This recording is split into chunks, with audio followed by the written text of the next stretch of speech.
Hello my dear students, welcome back to my YouTube channel. मेरे YouTube channel पर आप लोगों का बहुत बहुत स्वागत है। डियर स्टूडेंट, आज की क्लास में मैं आप लोगों को ABCID के बारे में कंप्लीट डिटेल पूरी बताऊंगा। जैसा कि आप लोग बहुत दिनों से देख रहे हैं कि आप लोगों का एडमिशन कराते समय कॉलेज में, इंस्टीट्यूट्स में ABCID बनाने के लिए कहा जाता है। तो ये ABCID होती क्या है, इसका मतलब क्या होता है, इन सारी चीजों को चलिए आइए देखा जाए। जैसा कि देखिए स्क्रीन पे दिख रहा है कि एकेडमिक बैंक ऑफ क्रेडिट इसका फुल फॉर्म होता है। यानी ABC का फुल फॉर्म क्या हुआ? Academic bank of credit. देखिए एकेडमिक बैंक ऑफ क्रेडिट, ठीक है। एकेडमिक का मतलब क्या होता है? देखिए शैक्षिक, यानी हम लोग शिक्षा जो हासिल कर रहे हैं ये उससे रिलेटेड है। बैंक का मतलब आप लोग जानते ही हैं कि बैंक क्या होता है। बैंक में जैसे देखिए कई प्रकार के बैंक होते हैं। जैसे देखिए कुछ बैंक होते हैं जहां पे पैसे जमा किए जाते हैं, कुछ ऐसे जैसे आप लोग विभिन्न प्रकार के स्टोरेज जानते हैं, गोडाउन जानते हैं, वहां भी देखिए क्या अनाज इकट्ठा करके रखा जाता है। उसी प्रकार से घर में जो हम लोग जैसे बच्चे लोग जो हैं गुल्लक रखते हैं, तो उसमें देखिए वो अपना जो पैसा बचा रहता है उसको जमा करके रखते हैं, उसको इकट्ठा करके रखते हैं। तो उसी प्रकार से यह भी होता है। देखिए क्रेडिट का मतलब जमा होता है, ठीक है। बैंक का मतलब देखिए कोष होता है। कोष का मतलब होता है इकट्ठा खजाना जहां रखा जाता है। तो ये देखिए इसका फुल फॉर्म क्या हो गया? शैक्षिक कोष जमा। इसका मतलब कि पढ़ाई लिखाई के दौरान जब आप कोई डिग्री लेते हैं, कोई डिप्लोमा करते हैं, कोई सर्टिफिकेट कोर्स करते हैं, तो उसको करने से आपको विभिन्न प्रकार की क्रेडिट मिलती है, जमा मिलती है, पूंजी मिलती है, ठीक है। तो उस पूंजी को आप इस आईडी के माध्यम से जमा करते जाते हैं। जब वो आप किसी दूसरे इंस्टीट्यूट में एडमिशन कराने जाएंगे तो वो आपकी जो क्रेडिट्स वहां जमा रहेंगी उसका उपयोग करके आप किसी दूसरे इंस्टीट्यूट में एडमिशन करा। देखिए इसको दूसरे तरीके से समझते हैं। जैसे देखिए हम लोग अपना पैसा बैंक में जमा करते हैं और वह पैसा बैंक में पड़ा रहता है।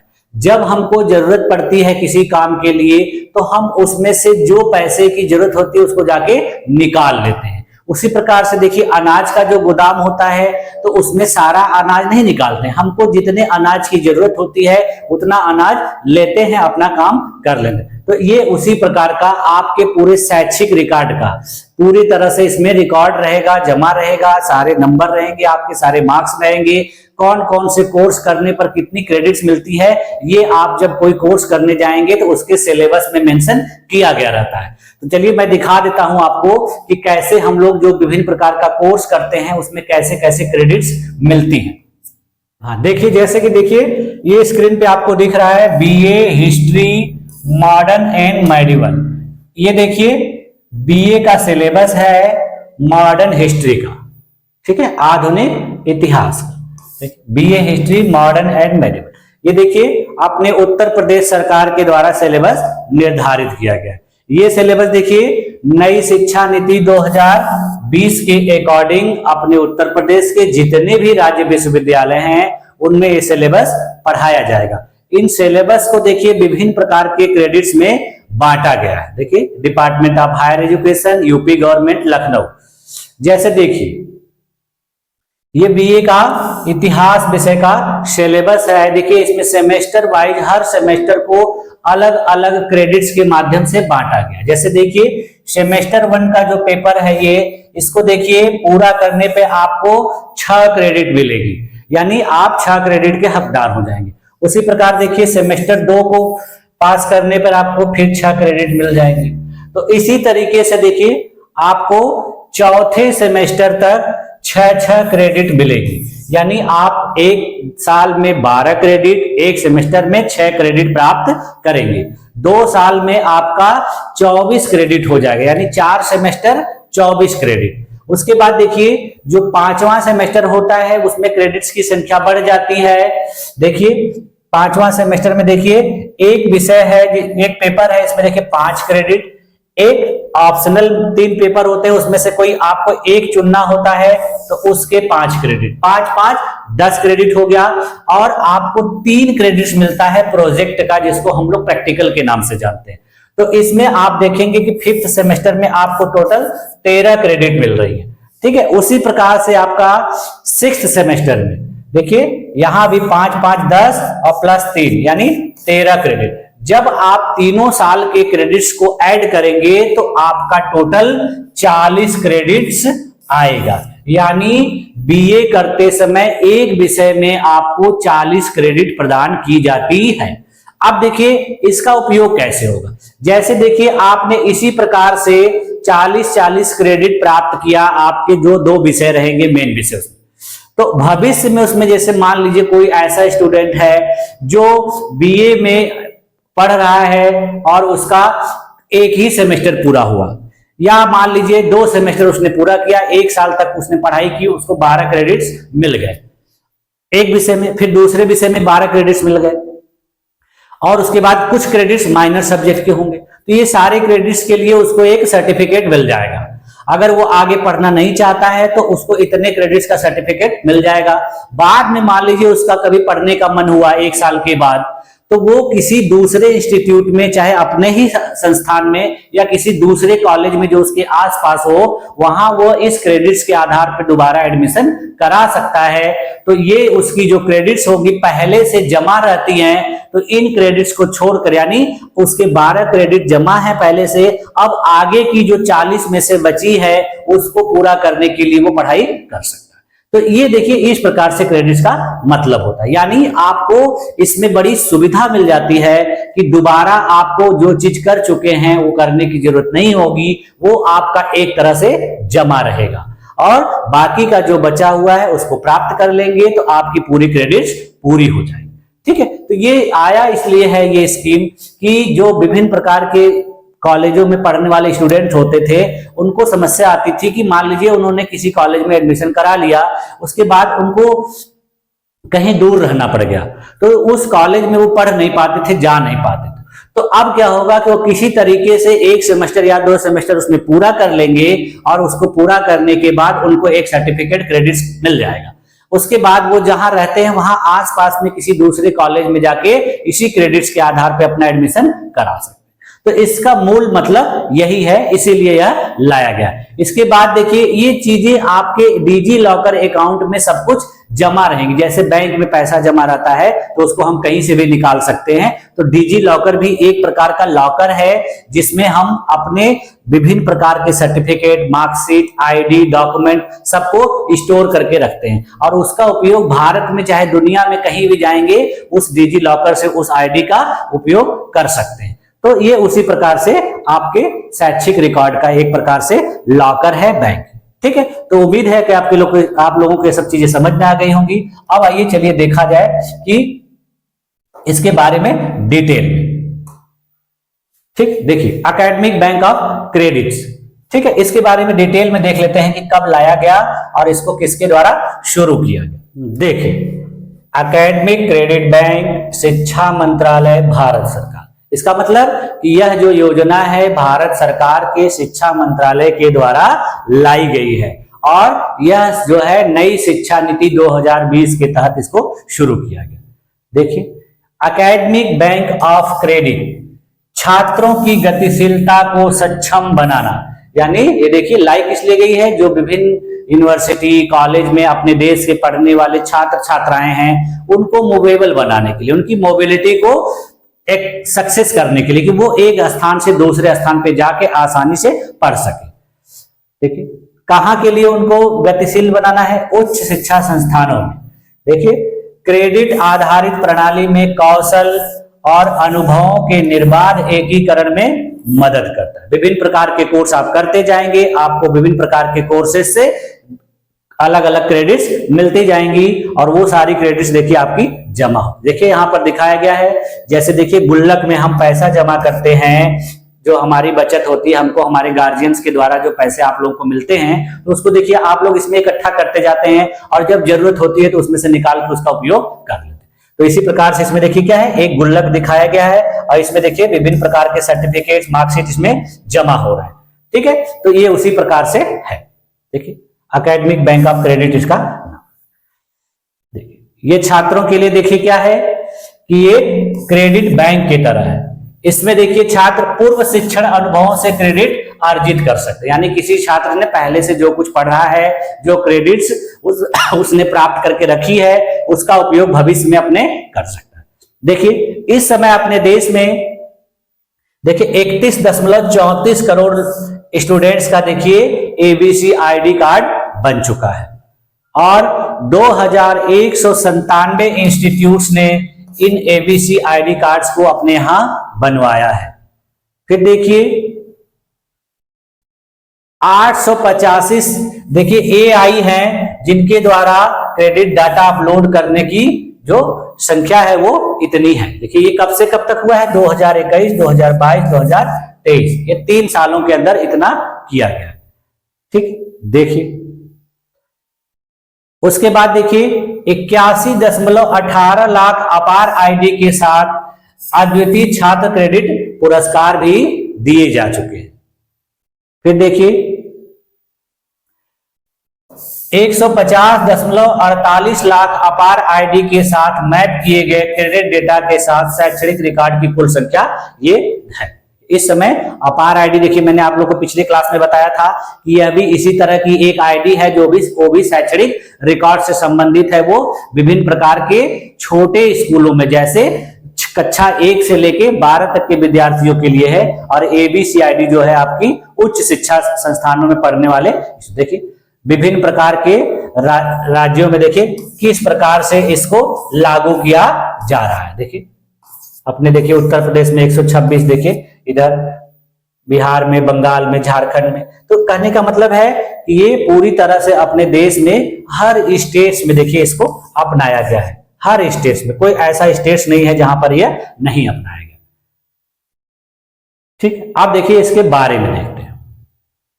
अभी मैंने आप लोगों को बताया ही, तो देखिए इसके बारे में देखते हैं। देखिए राष्ट्रीय शिक्षा नीति 2020 के अनुसार अकादमिक बैंक ऑफ क्रेडिट एबीसी की परिकल्पना छात्रों की शैक्षणिक गतिशीलता को सुविधाजनक बनाने के लिए की गई है, जिसमें देश भर के उच्च शिक्षा संस्थानों में एक कार्यक्रम से दूसरे कार्यक्रम में उचित क्रेडिट ट्रांसफर तंत्र के साथ अध्ययन करने की स्वतंत्रता है, जिससे उन्हें डिग्री, डिप्लोमा, पीजी डिप्लोमा आदि प्राप्त करने में मदद मिलती है। देखिए अभी मैंने बताया आप लोगों को ना कि आपका क्रेडिट ट्रांसफर होगा, यानी आपने बीए कर लिया है तो आपको 40 क्रेडिट मिली है एक सब्जेक्ट में, तो 2 सब्जेक्ट का 80 क्रेडिट हो गया और कुछ माइनर सब्जेक्ट के भी क्रेडिट्स मान लीजिए 20 क्रेडिट्स हैं, टोटल मिला के आपके 100 क्रेडिट्स हैं। तो जब आप भविष्य में एमए करना चाहेंगे, पीजी करना चाहेंगे, तो इन्हीं क्रेडिट्स के माध्यम से आप इन क्रेडिट्स को उस इंस्टीट्यूट को ट्रांसफर करेंगे तो आपका एमए में एडमिशन हो जाएगा। और जितनी जितनी क्रेडिट्स आप प्राप्त करेंगे उसके लिए आपको सर्टिफिकेट मिलते जाएंगे। अगर आप 1 साल का, जैसे बीए 3 साल का होता है, तो यदि आप 1 साल पढ़ने के बाद पढ़ाई छोड़ देते हैं, रुक जाता है, कोई समस्या हो जाती है, तो आपको उसका सर्टिफिकेट मिल जाएगा। अगर आप 2 साल पढ़ के पढ़ाई बंद करते हैं, कोई दिक्कत हो जाती है, तो उसमें आपको डिप्लोमा मिलेगा। और आप अपना पूरा 3 साल पूरा कर लेते हैं तब आपको डिग्री मिलेगी। यानी किसी कोर्स को पूरा करने के लिए आपको डिफरेंट पार्ट्स में बांट के कुछ ना कुछ सर्टिफिकेट दे दिया जाएगा, जिसका उपयोग आप भविष्य में कर सकते हैं। ठीक है, यही चीज बता रहा है। और इसमें आपको इंस्टीट्यूट चेंज करने की भी पूरी आजादी है। देखिए संस्थाओं और सेवाओं का पंजीकरण अकादमिक ऋण बैंक का एक महत्वपूर्ण कार्य होगा। देखिए जो शिक्षण संस्थान होंगे उनका रजिस्ट्रेशन भी इसके लिए एक महत्वपूर्ण कार्य है। ठीक है, देखिए एबीसी पंजीकृत संस्थानों द्वारा दिए गए क्रेडिट को छात्रों के खातों में जमा करेगा। ठीक है, ऐसे इंस्टीट्यूट जो भारत सरकार के यहाँ रजिस्टर्ड हैं, जिनका भारत सरकार के द्वारा मान्यता मिला हुआ है, उन्हीं संस्थानों में ये लागू होगा। ऐसे नहीं जो विभिन्न प्रकार के फर्जी इंस्टीट्यूट हैं उन सब में नहीं, जो सरकार के द्वारा मान्यता प्राप्त इंस्टीट्यूट है, जिनका रजिस्ट्रेशन सरकार के यहाँ हुआ है, उनमें ये एलिजिबल होगा। ठीक है, देखिए अकादमिक बैंक क्रेडिट केवल संस्थानों से साझा किए जा सकते हैं, सीधे छात्र से नहीं। देखिए इसको क्या है कि जो विभिन्न संस्थान है वो एक दूसरे संस्थान से उस क्रेडिट्स को ले सकते हैं, उसमें छात्र से कोई मतलब नहीं रहेगा। छात्र का खाली मतलब यही रहेगा कि उसको जाके वहां कहना पड़ेगा, बताना पड़ेगा कि मैं अपना इस इंस्टीट्यूट से इस इंस्टीट्यूट में एडमिशन कराना चाहता हूं। वो आपस में एक दूसरे से क्रेडिट्स का ट्रांसफर कर सकते हैं। देखिए केवल अधिकृत संस्थान द्वारा प्रस्तुत क्रेडिट ही एबीसी द्वारा भंडारण और सत्यापन के लिए स्वीकार की जाए। देखिए ऐसे इंस्टीट्यूट जो पूरी तरह से वैलिड हैं उनमें जमा क्रेडिट्स को ही उपयोग किया जा सकता है। इनवैलिड जो इंस्टीट्यूट्स हैं उनके क्रेडिट्स को इसमें इस्तेमाल नहीं किया जाए। इसकी देखिए विशेषता क्या होती है। शैक्षणिक संस्थाओं को क्रेडिट की अखंडता को बनाए रखने और उसे दर्ज करने की अनुमति देता है। देखिए जो विभिन्न प्रकार के इंस्टीट्यूट हैं उनको यह पूरी आजादी देता है कि वो क्रेडिट्स को अखंड रखेंगे, उसका गलत यूज नहीं करेंगे और उसका इस्तेमाल छात्र हित में करेंगे। ठीक है, इसीलिए उसके बाद देखिए छात्र क्रेडिट की प्रामाणिकता और गोपनीयता बनाए रखता है। इसमें देखिए उसकी जो क्रेडिट्स होगी वो गोपनीय रहेगी और उसको प्रामाणिक माना जाएगा, इसमें किसी प्रकार की छेड़छाड़ नहीं किया जाएगा। ठीक है, डिजिटल माध्यम से इसको आसान ऋण हस्तांतरण भी हो सकता है। यानी इसको देखिए डिजिटल माध्यम से इसके इस्तेमाल से आपको बाद में भविष्य में ऋण भी दिया जा सकता है, क्रेडिट्स भी दिया जा सकता है। देखिए तीव्र ऋण पहचान में भी इसका उपयोग किया जा सकता है। देखिए अब इसके देखिए फायदे क्या क्या है। देखिए छात्रों के लिए एकाधिक प्रवेश, एकाधिक निकास की अनुमति। अभी मैंने आप लोगों को बताया कि एक से अधिक संस्थानों में आप एडमिशन करा सकते हैं और एक से अधिक संस्थानों से आप निकल के जा सकते हैं।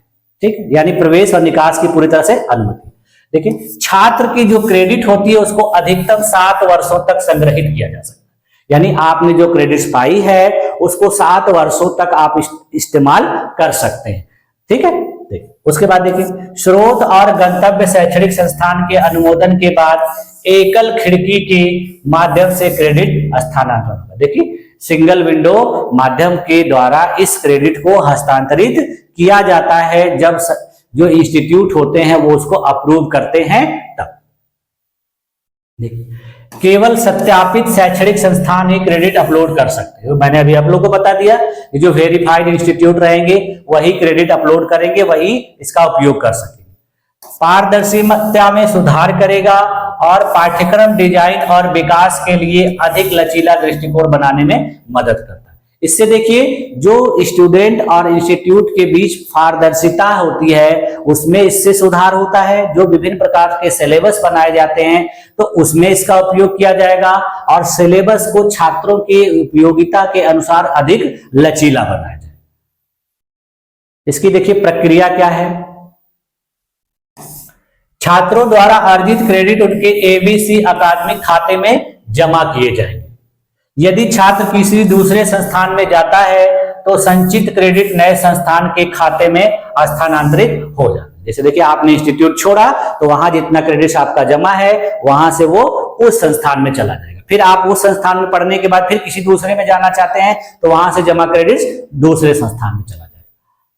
देखिए किसी संस्थान से क्रेडिट को उसी या किसी अन्य संस्थान द्वारा पेश किए जाने वाले किसी अन्य कार्यक्रम में संचित करने के लिए स्थानांतरित किया जा सकता है। देखिए यदि मान लीजिए आप उसी इंस्टीट्यूट में पढ़ना चाहते हैं, आपने बीए किया, अब उसी कॉलेज में आप एमए भी करना चाहते हैं तो वो कॉलेज अपना आपका जो बीए का क्रेडिट है उसको अपने एमए वाले एडमिशन के लिए ट्रांसफर कर लेगा। या फिर आप किसी दूसरे में कराना चाहते हैं तो दूसरा इंस्टीट्यूट करेगा। ये दोनों सुविधा है कि आप अपने ही इंस्टीट्यूट में पढ़ सकते हैं या फिर किसी दूसरे में पढ़ सकते हैं। देखिए एक बार जब उपरोक्त पुरस्कार के लिए क्रेडिट भुनाया जाता है तो इसे एबीसी के संबंधित छात्र के अकादमिक खाते से अपरिवर्तनीय रूप से डेबिट कर दिया। देखिए आप लोग जानते हैं क्रेडिट का मतलब होता है जमा करना, डेबिट का मतलब होता है निकासी। तो उसमें आपका जब जमा होगा तो वो क्रेडिट होगा, जब उससे बाहर निकल जाएगा यानी उसका इस्तेमाल हो जाएगा तो एक प्रकार से डेबिट हो जाएगा। ठीक, जैसे आपने बीए किया तो बीए का जितना क्रेडिट है आपका वो एमए वाले में जमा हो जाएगा। जब आप एमए बीए दोनों कर लेंगे उसके आगे पढ़ना चाहेंगे तो वो क्रेडिट आप किसी दूसरे इंस्टीट्यूट में ट्रांसफर कर सकते हैं। नहीं करना चाहते हैं तो आपका उसी में जमा रहेगा। देखिए, छात्रों की योग्यताओं, डिग्री कार्यक्रमों या एकल शैक्षिक घटकों को कई क्रेडिट आवंटित करने की प्रक्रिया है। देखिए मैंने अभी बताया ना कि विभिन्न प्रकार के क्रेडिट्स मिलते हैं आपको अलग अलग कोर्स के लिए। ठीक है, देखिए एबीसी योजना में भाग लेने वाले संबंधित विश्वविद्यालयों या स्वायत्त संस्थानों के अनुसार संपूर्ण योग्यताओं या कार्यक्रमों को क्रेडिट आवंटित किए जाते। ठीक है, फिर देखिए, एक छात्र डिग्री प्रदान करने वाले संस्थान द्वारा अपेक्षित योग्यता प्राप्त करने के लिए या आजीवन सीखने के उद्देश्य से व्यक्तिगत उपलब्धियों का दस्तावेजीकरण करने के लिए क्रेडिट जमा कर सकता है। ठीक है, और देखिए, छात्रों और अन्य शिक्षार्थियों को औपचारिक रूप से वे क्रेडिट प्रदान करने का कार्य जो योग्यता और उसके घटकों को दिए जाते हैं यदि वे परिभाषित शिक्षण परिणाम प्राप्त करते हैं। यानी देखिए पहले से डिफाइंड जो भी कोर्स रहेगा, जो भी रिजल्ट आप प्राप्त करेंगे उसी के अनुसार आपको क्रेडिट्स मिल जाएंगे, दे दिए जाएंगे। देखिए क्रेडिट व्यक्तिगत छात्रों को तब प्रदान किए जाते हैं जब वे आवश्यक शिक्षण गतिविधियां पूरी कर लेते हैं और परिभाषित शिक्षण परिणाम प्राप्त कर लेते हैं, जैसा कि उचित मूल्यांकन द्वारा प्रमाणित।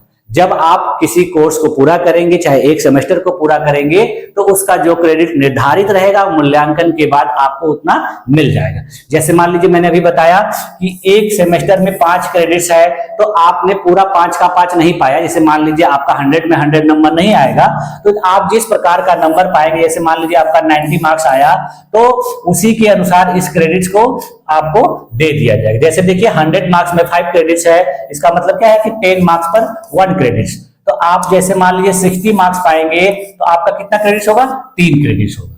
ठीक है, इसी प्रकार से आपको दिया जाएगा जब आपका मूल्यांकन किया जाएगा, और मूल्यांकन के बाद जैसा आपका रिजल्ट रहेगा, देखिए उसी प्रकार से आपको क्रेडिट प्रदान किया जाएगा।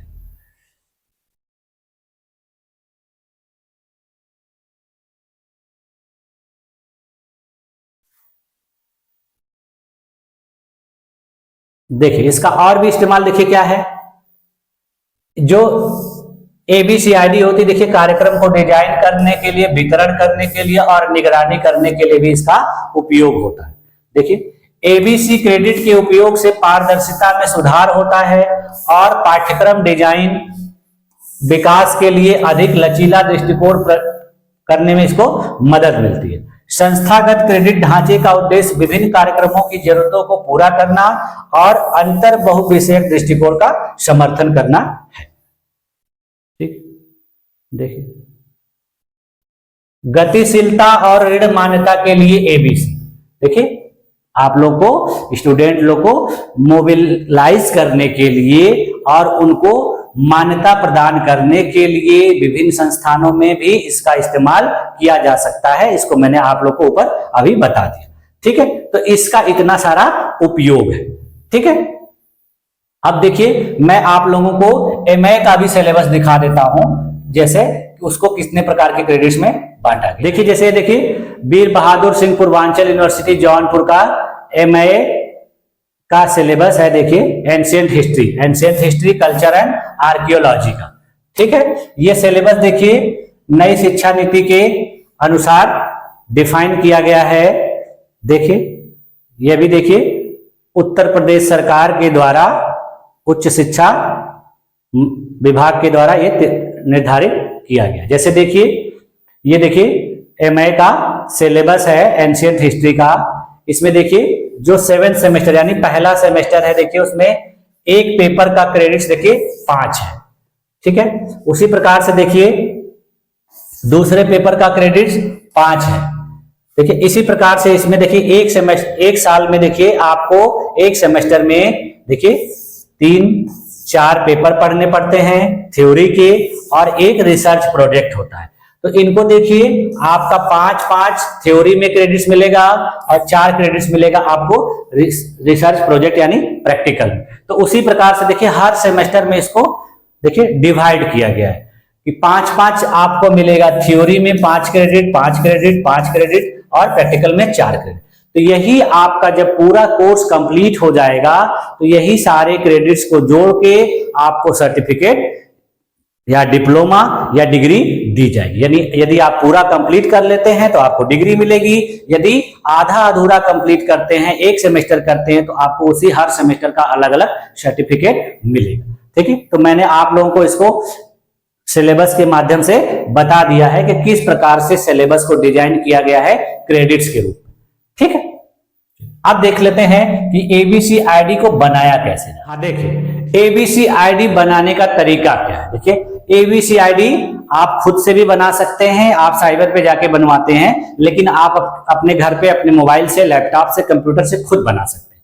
देखिए, इसको बनाने के मैं दो तरीके आपको बता दे रहा हूं। एक देखिए क्या है कि खुद एबीसी पोर्टल पे यानी abc.gov.in जब आप अपने मोबाइल या कंप्यूटर में डालेंगे तो इसकी मेन वेबसाइट ओपन हो जाएगी, और उस वेबसाइट को ओपन होने के बाद देखेंगे आपको इस प्रकार से लाल कलर का एक साइड में दाहिने तरफ में ये टैब दिखेगा।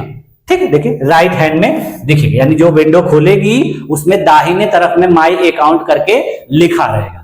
उसी माई अकाउंट को जब आप सेलेक्ट करेंगे तो उसमें स्टूडेंट जो लिस्ट है उसको आप सेलेक्ट करेंगे। उसके बाद देखिए इसमें बताया जा रहा है कि यदि आपके पास डिजी लॉकर का अकाउंट है, यानी डिजी लॉकर आपका पहले से बना हुआ है, तब उसको आप क्या करेंगे, उसमें अपना डिटेल और ओटीपी डाल के लॉगिन कर देंगे।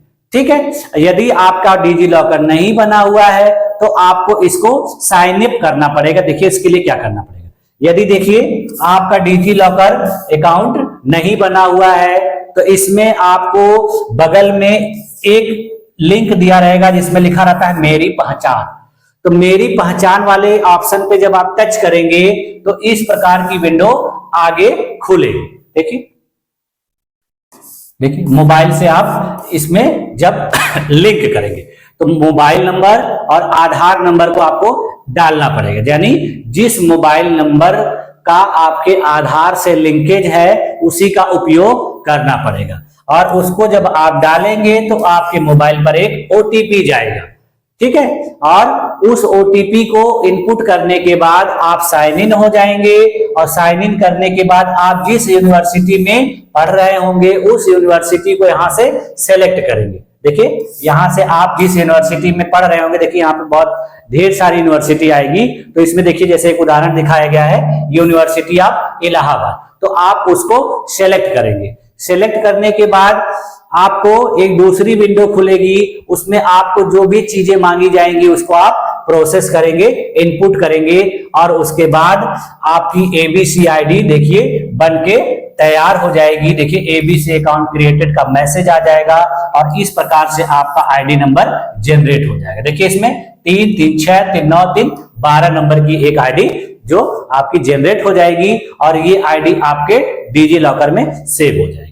दूसरा तरीका है, जैसे देखिए वो तो था एबीसी की वेबसाइट से बनाने का। अब देखिए एक ऑप्शन है दूसरा कि आप डिजी लॉकर को ओपन करेंगे और डिजी लॉकर में आप देखिए कोने पर इस तरह से आप खोलेंगे विंडो। देखिए सबसे ऊपर होम लिखा रहेगा, उसके नीचे इश्यूड डॉक्यूमेंट, और उसके बाद नीचे लिखा रहेगा सर्च डॉक्यूमेंट। तो सर्च डॉक्यूमेंट पर आप जाएंगे और वहां क्लिक करेंगे। क्लिक करने के बाद वहां पर आप सर्च करेंगे एबीसी आईडी। ठीक है, जैसे आप एबीसी आईडी सेलेक्ट सर्च करेंगे तो वहां पर एबीसी आईडी के बारे में आपका जो विंडो है वो ओपन हो जाएगा। ठीक है, और उस पर सेलेक्ट करने के बाद आप जिस इंस्टीट्यूट में पढ़ते हैं, जिस यूनिवर्सिटी में पढ़ते हैं, उस यूनिवर्सिटी को आप देखिए सेलेक्ट करेंगे। ठीक है, सेलेक्ट करने के बाद आप उसमें देखिए उसके बाद देखिए उसमें आपको कंसेंट बॉक्स आएगा इस प्रकार से, ऐसे करके उसमें आपको कहेगा कि आप इस डिटेल को देखिए स्वीकार कर रहे हैं। देखिए I provide my consent to DigiLocker to share my details with issuer for purpose of teaching my document. तो आप इसको डिजी लॉकर में परमिशन दे रहे हैं कि डिजी लॉकर आपके इस आईडी का इस्तेमाल कर सकता है भविष्य में, ये आप अनुमति दे रहे हैं। तो आप उसको जब यहाँ ऐसे टिक कर देंगे तो गेट डॉक्यूमेंट करेंगे तो वो आपका इस प्रकार से देखिए छप के पूरा आपको मिल जाएगा। इसका आप प्रिंट कर लेंगे। बहुत से स्टूडेंट क्या करते हैं, यहीं तक बना के छोड़ देते हैं, तो यहीं तक बना के छोड़ देंगे तो आपका डिजी लॉकर में वो चीज सेव नहीं रहेगी। तो इसके आगे का भी प्रोसेस आपको कर लेना है। देखिए ये आगे का प्रोसेस कर लेंगे तो आपका ये इस प्रकार से आईडी के रूप में बन के मिल जाएगा। ऊपर लिखा रहेगा academic bank of credit, ministry of education, government of India, और इसमें आपकी आधार कार्ड में जो फोटो लगी रहेगी वो फोटो भी यहां पर शो हो जाएगी। ठीक है, तो इस प्रकार से आपका एबीसी आईडी बन जाएगा।